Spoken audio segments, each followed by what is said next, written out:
Ramona the Pest by Beverly Cleary. Chapter 1. Ramona's Great Day. I am not a pest, Ramona Quimby told her big sister Beezus. Then stop acting like a pest, said Beezus, whose real name was Beatrice. She was standing by the front window waiting for her friend Mary Jane to walk to school with her. I'm not acting like a pest, I'm singing and skipping, said Ramona, who had only recently learned to skip with both feet. Ramona did not think she was a pest. No matter what others said, she never thought she was a pest. The people who called her a pest were always bigger, and so they could be unfair. Ramona went on with her singing and skipping. This is a great day, a great day, a great day, she sang. And to Ramona, who was feeling grown up in a dress instead of play clothes, this was a great day, the greatest day of her whole life. No longer would she have to sit on her tricycle watching Beezus and Henry Huggins and the rest of the boys and girls in the neighborhood going off to school. Today she was going to school too. Today she was going to learn to read and write and do all the things that would help her catch up with Beezus. Come on, Mama, urged Ramona, pausing in her singing and skipping. We don't want to be late for school. Don't pester, Ramona, said Mrs. Quimby. I'll get you there in plenty of time. I'm not pestering, protested Ramona, who never meant to pester. She was not a slowpoke grown-up. She was a girl who could not wait. Life was so interesting she had to find out what happened next. Then Mary Jane arrived. Mrs. Quimby, would it be all right if Beezus and I take Ramona to kindergarten? She asked. No, said Ramona instantly. Mary Jane was one of those girls who always wanted to pretend she was a mother, and who always wanted Ramona to be the baby. Nobody was going to catch Ramona being a baby on her first day of school. Why not? Mrs. Quimby asked Ramona. You could walk to school with Beezus and Mary Jane just like a big girl. No, I couldn't. Ramona was not fooled for an instant. Mary Jane would talk in that silly voice she used when she was being a mother and take her by the hand and help her across the street, and everyone would think she was really a baby. Please, Ramona, coaxed Beezus. It would be lots of fun to take you in and introduce you to the kindergarten teacher. No, said Ramona, and stamped her foot. Beezus and Mary Jane might have fun, but she wouldn't. Nobody but a genuine grown-up was going to take her to school. If she had to, she would make a great big noisy fuss, and when Ramona made a great big noisy fuss, she usually got her own way. Great big noisy fusses were often necessary when a girl was the youngest member of the family and the youngest person on her block.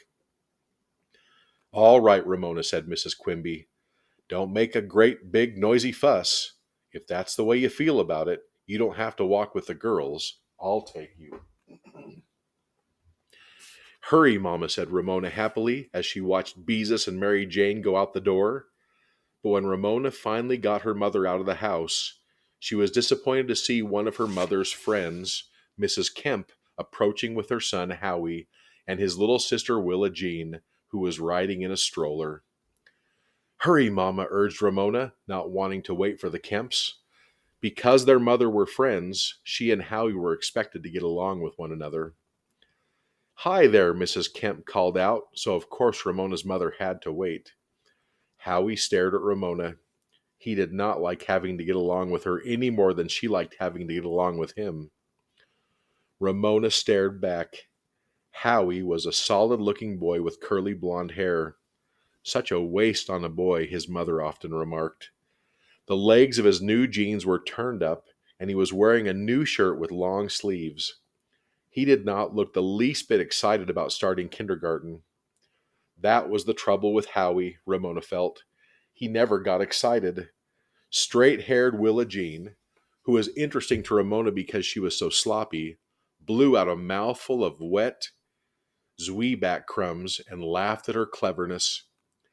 Today my baby leaves me, remarked Mrs. Quimby with a smile as the little group proceeded down Clickatack Street toward Glenwood School. Ramona, who enjoyed being her mother's baby, did not enjoy being called her mother's baby, especially in front of Howie. They grow up quickly, observed Mrs. Kemp. Ramona could not understand why grown-ups always talked about how quickly children grew up. Ramona thought growing up was the slowest thing there was, slower even than waiting for Christmas to come. She had been waiting years just to get to kindergarten, and the last half an hour was the slowest part of all. When the group reached the intersection nearest Glenwood School, Ramona was pleased to see that Beezus' friend, Henry Huggins, was the traffic boy in charge of that particular corner. After Henry had led them across the street, Ramona ran off toward the kindergarten, which was a temporary wooden building with its own playground. Mothers and children were already entering the open door. Some of the children looked frightened, and one girl was crying. "We're late," cried Ramona. "Hurry!" Howie was not a boy to be hurried. "I don't see any tricycles," he said critically. "I don't see any dirt to dig in." Ramona was scornful. "This isn't nursery school. Tricycles and dirt are for nursery school." Her own tricycle was hidden in the garage because it was too babyish for her now that she was going to school. Some big first grade boys ran past yelling, "Kindergarten babies! Kindergarten babies!" "We are not babies," Ramona yelled back as she led her mother into the kindergarten. Once inside, she stayed close to her. Everything was so strange, and there was so much to see. The little tables and chairs, the row of cupboards, each with a different picture on the door, the play stove, and the wooden blocks big enough to stand on. The teacher, who was new to Glenwood School, turned out to be so young and pretty she could not have been grown up very long. It was rumored she had never taught school before. "Hello, Ramona. My name is Miss Binny," she said, speaking each syllable distinctly as she pinned Ramona's name to her dress. "I am so glad you have come to kindergarten." Then she took Ramona by the hand and led her to one of the little tables and chairs. "Sit here for the present," she said with a smile. A present, thought Ramona, and knew at once she was going to like Miss Binny. "Goodbye, Ramona," said Miss Quimby. "Be a good girl." As she watched her mother walk out the door, Ramona decided school was going to be even better than she had hoped. Nobody had told her she was going to get a present the very first day. What kind of present could it be, she wondered, trying to remember if Beezus had ever been given a present by her teacher. Ramona listened carefully while Miss Binny showed Howie to a table, but all her teacher said was, "Howie, I would like you to sit here." Well, thought Ramona, not everyone is going to get a present, so Miss Binny must like me best. Ramona watched and listened as the other boys and girls arrived. But Miss Binny did not tell anyone else she was going to get a present if he sat in a certain chair. Ramona wondered if her present would be wrapped in fancy paper and tied with a ribbon like a birthday present. She hoped so. As Ramona sat waiting for her present, she watched the other children being introduced to Miss Binny by their mothers. She found two members of the morning kindergarten especially interesting. One was a boy named Davy, who was small, thin, and eager. He was the only boy in the class in short pants, and Ramona liked him at once. She liked him so much she decided she would like to kiss him. The other interesting person was a big girl named Susan. Susan's hair looked like the hair on the girls in the pictures of the old-fashioned stories Beezus liked to read. It was reddish brown and hung in curls like springs that touched her shoulders and bounced as she walked. Ramona had never seen such curls before. All the curly-headed girls she knew wore their hair short. Ramona put her hand to her own short, straight hair, which was an ordinary brown, and longed to touch that bright, springy hair. She longed to stretch one of those curls and watch it spring back. "Boing," thought Ramona, making a mental noise like a spring on a television cartoon, and wishing for thick, springy, boing, boing hair like Susan's. Howie interrupted Ramona's admiration of Susan's hair. "How soon do you think we get to go out and play?" he asked. "Maybe after Miss Binny gives me the present," Ramona answered. "She said she was going to give me one." "How come she's going to give you a present?" Howie wanted to know. "She didn't say anything about giving me a present." "Maybe she likes me best," said Ramona. This news did not make Howie happy. He turned to the next boy and said, "She's going to get a present." Ramona wondered how long she would have to sit there to get the present. If only Miss Binny understood how hard waiting was for her. When the last child had been welcomed and the last tearful mother had departed, Miss Binny gave a little talk about the rules of the kindergarten and showed the class the door that led to the bathroom. Next, she assigned each person a little cupboard. Ramona's cupboard had a picture of a yellow duck on the door, and Howie's had a green frog. Miss Binny explained that their hooks in the cloakroom, were marked with the same pictures. Then she asked the class to follow her quietly into the cloakroom to find their hooks. Difficult though waiting was for her, Ramona did not budge. Miss Binny had not told her to get up and go to the cloakroom for her present. She had told her to sit for the present, and Ramona was going to sit until she got it. She would sit as if she were glued to the chair. Howie scowled at Ramona as he returned from the cloakroom and said to another boy, "The teacher is going to give her a present." Naturally, the boy wanted to know why. "I don't know," admitted Ramona. "She told me that if I sat here, I would get a present. I guess she likes me best." By the time Miss Binny returned from the cloakroom, word had spread around the classroom that Ramona was getting a present. Next, Miss Binny taught the class the words of a puzzling song about the Dosner Lee Light, which Ramona did not understand because she did not know what a Dosner was. "Oh, say, can you see by the dawn's early light," sang Miss Binny, and Ramona decided that a dawnzer was another word for a lamp. When Miss Binny had gone over the song several times, she asked her class to stand and sing with her. Ramona did not budge. Neither did Howie and some of the others, and Ramona knew they were hoping for a present too. Copycats, she thought. "Stand up straight like good Americans," said Miss Binny, so firmly that Howie and the others reluctantly stood up. Ramona decided she would have to be a good American sitting down. "Ramona," said Miss Binny, "aren't you going to stand with the rest of us?" Ramona thought quickly. Maybe the question was some kind of a test, like a test in a fairy tale. Maybe Miss Binny was testing her to see if she could get her out of the seat. If she failed the test, she would not get the present. "I can't," said Ramona. Miss Binny looked puzzled, but she did not insist that Ramona stand while she led the class through the Donzer song. Ramona sat along with the others and hoped that her present came next. But when the song ended, Miss Binny made no mention of the present. Instead, she picked up a book. Ramona decided that at last the time had come to learn to read. Miss Binny stood in front of her class and began to read aloud from Mike Mulligan and His Steam Shovel, a book that was a favorite of Ramona's because, unlike so many books for her age, it was neither quiet and sleepy nor sweet and pretty. Ramona, pretending she was glued to her chair, enjoyed hearing the story again and listened quietly with the rest of the kindergarten to the story of Mike Mulligan's old-fashioned steam shovel, which proved its worth by digging the basement for the new town hall of Poppersville in a single day, beginning at dawn and ending as the sun went down. As Ramona listened, a question came into her mind, a question that had often puzzled her about the books that were read to her. Somehow, books always left out one of the most important things anyone would want to know. Now that Ramona was in school, and school was a place for learning, perhaps Miss Binny could answer the question. Ramona had waited quietly until her teacher had finished the story, and then she raised her hand the way Miss Binny had told the class they should raise their hands when they wanted to speak in school. Joey, who did not remember to raise his hand, spoke out, "That's a good book." Miss Binny smiled at Ramona and said, "I'd like the way Ramona remembers to raise her hand when she has something to say." "Yes, Ramona?" Ramona's hopes soared. Her teacher had smiled at her.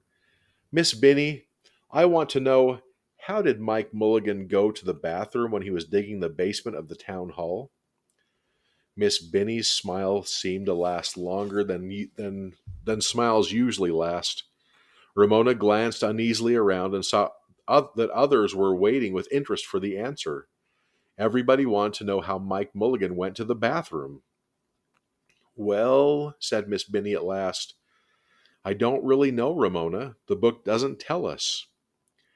"I always wanted to know too," said Howie, waiting without raising his hand, and others murmured in agreement. The whole class, it seemed, had been wondering how Mike Mulligan went to the bathroom. "Maybe he stopped the steam shovel and climbed out of the hole he was digging and went to a service station," suggested a boy named Eric. "He couldn't. The book says he had to work as fast as he could all day," Howie pointed out. "It doesn't say he stopped." Miss Binny faced the 29 earnest members of the kindergarten, all of whom wanted to know how Mike Mulligan went to the bathroom.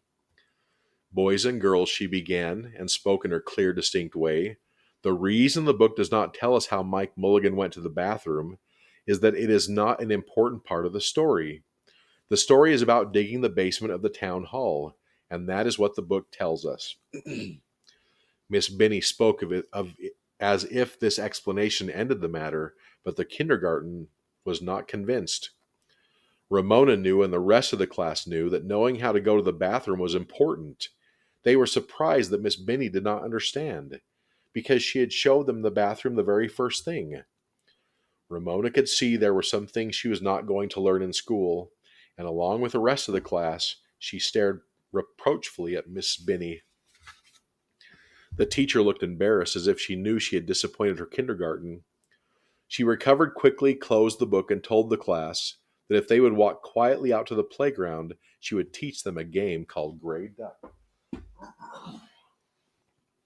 Ramona did not budge.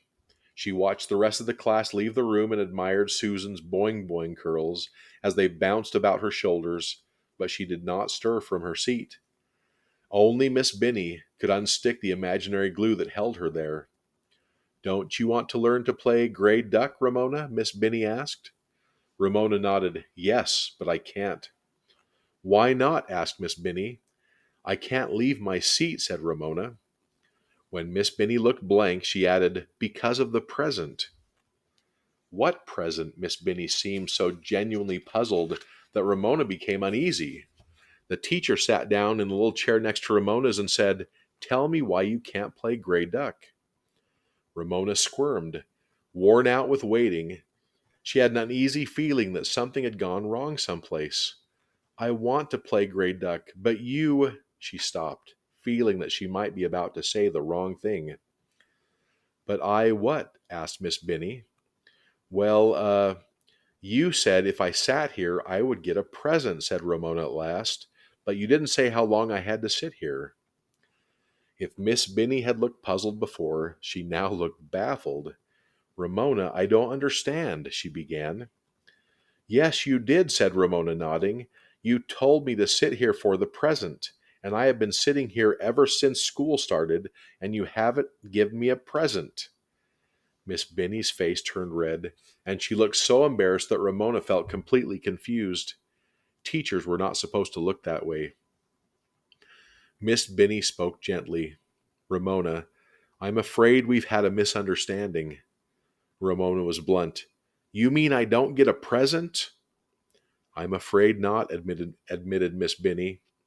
"You see, for the present means for now. I meant that I want you to sit here for now because later I may have the children sit at different desks."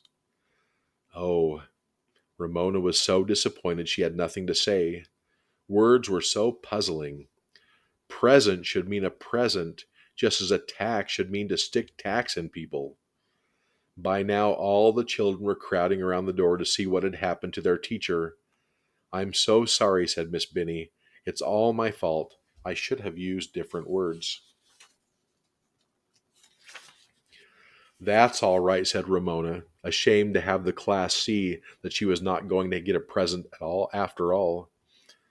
"All right, class," said Miss Binny briskly. "Let's go outside and play Gray Duck. You too, Ramona." Gray Duck turned out to be an easy game, and Ramona's spirits recovered quickly from her disappointment. The class formed a circle, and the person who was it tagged someone who had to chase him around the circle. If it was caught before he got back to the empty space in the circle, he had to go into the center of the circle, which was called the mush pot, and the person who caught him became it. Ramona tried to stand next to the girl with the springy curls, but instead she found herself beside Howie. I thought you were going to get a present, gloated Howie. Ramona merely scowled and made a face at Howie, who was it, but quickly landed in the mush pot because his new jeans were so stiff they slowed him down. Look at Howie in the mush pot, crowed Ramona. Howie looked as if he were about to cry, which Ramona thought was silly of him. Only a baby would cry in the mush pot. Me, somebody tag me, thought Ramona, jumping up and down. She longed for a turn to run around the circle. Susan was jumping up and down too, and her curls bobbed enticingly. At last Ramona felt a tap on her shoulder. Her turn had come to run around the circle. She ran as fast as she could to catch up with the sneakers pounding on the asphalt ahead of her. The boing boing curls were on the other side of the circle. Ramona was coming closer to them. She put out her hand. She took hold of a curl, a thick, springy curl. Yow! Screamed the owner of the curls. Startled, Ramona let go. She was so surprised by the scream that she forgot to watch Susan's curls spring back. Susan clutched her curls with one hand and pointed at Ramona with the other. That girl pulled my hair. That girl pulled my hair. Ow, ow, ow. Ramona felt that Susan did not have to be so touchy. She had not meant to hurt her. She only wanted to touch that beautiful springy hair that was so different from her own straight brown hair. Ow, ow, ow, shrieked Susan, the center of everyone's attention. Baby, said Ramona. Ramona, said Miss Binny, in our kindergarten we do not pull hair. Susan doesn't have to be such a baby, said Ramona. You may go sit on the bench outside the door while the rest of us play our game, Miss Binny told Ramona. Ramona did not want to go sit on any bench. She wanted to play gray duck with the rest of the class. No, said Ramona, preparing to make a great big noisy fuss. I won't. Susan stopped shrieking. A terrible silence fell over the playground.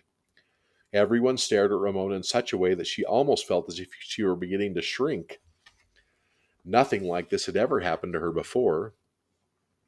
Ramona, Miss Binny said quietly, go sit on the bench. Without another word, Ramona walked across the playground and sat down on the bench by the door of the kindergarten. The game of gray duck continued without her, but the class had not forgotten her. Howie grinned in her direction. Susan continued to look injured. Some laughed and pointed at Ramona. Others, particularly Davy, looked worried as if they had not known such a terrible punishment could be given in kindergarten. Ramona swung her feet and pretended to be watching some workmen who were building a new market across the street. In spite of the misunderstanding about the present, she wanted so much to be loved by her pretty new teacher. Tears came into Ramona's eyes, but she would not cry. Nobody was going to call Ramona Quimby a crybaby. Never. Next door to the kindergarten, two little girls about 2 and 4 years old peered solemnly through the fence at Ramona. See that girl, said the older girl to her little sister. She's sitting there because she's been bad. The 2-year-old looked awed to be in the presence of such wickedness. Ramona stared at the ground. She felt so ashamed. When the game ended, the class filed past Ramona into the kindergarten. You may come in now, Ramona, said Miss Binny pleasantly. Ramona slid off the bench and followed the others. Even though she was not loved, she was forgiven, and that helped. She hoped that learning to read and write came next. Inside, Miss Binny announced that the time had come to rest. This news was another disappointment to Ramona, who felt that anyone who went to kindergarten was too old to rest. Miss Binny gave each child a mat on which there was a picture that matched the picture on his cupboard door, and told him where to spread the mat on the floor. When all 29 children were lying down, they did not rest. They popped up to see what others were doing. They wiggled, they whispered, they coughed. They asked, how much longer do we have to rest? Shh, said Miss Binny in a soft, quiet, sleepy voice. The person who rests most quietly will get to be the wake-up fairy. What's the wake-up fairy? Demanded Howie, bubbling up. Shh, whispered Miss Benny. The wake-up fairy tiptoes around and wakes up the class with a magic wand.